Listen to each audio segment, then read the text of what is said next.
Des prix qui baissent et des acheteurs moins nombreux, ça va mal depuis quelques semaines. On vous en a déjà parlé sur le marché de l'immobilier, en raison de l'inflation, en raison aussi de la hausse des taux de crédit.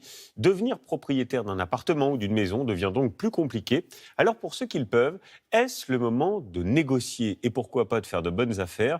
Concrètement, comment s'y prendre? Et cette baisse des prix va-t-elle, oui ou non, se poursuivre? Toutes les réponses avec Anne-Claire Le San et Julien Pelletier. Christian Terrage vient de vendre ce studio de 14 mètres carrés. 155 000, vendu 141 000 euros au final. Cet investisseur pressé de vendre a baissé son prix de près de 10%.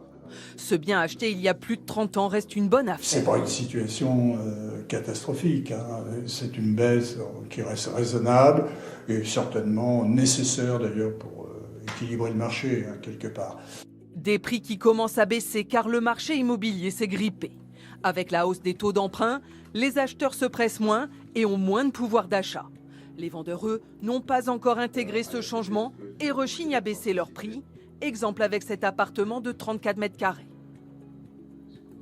Et il y a 1 an et demi, il était un tout petit peu au-dessus de sa valeur, mais ça correspondait, c'était pas très loin.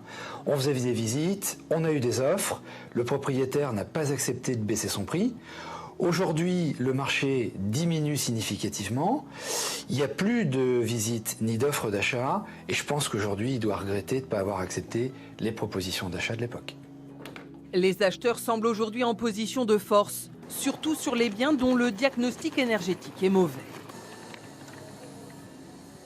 Avec un mauvais DPE, une étiquette, une mauvaise étiquette, une étiquette F ou G, il est clair qu'il y a des marges de négociation, surtout si c'est un bien qui est plutôt destiné à de l'investissement locatif, puisqu'il devra nécessairement être rénové pour revenir sur le marché locatif. Pour les acheteurs, c'est donc le moment de négocier. Moins 6% en moyenne en 2022, des marges jamais vues depuis 10 ans.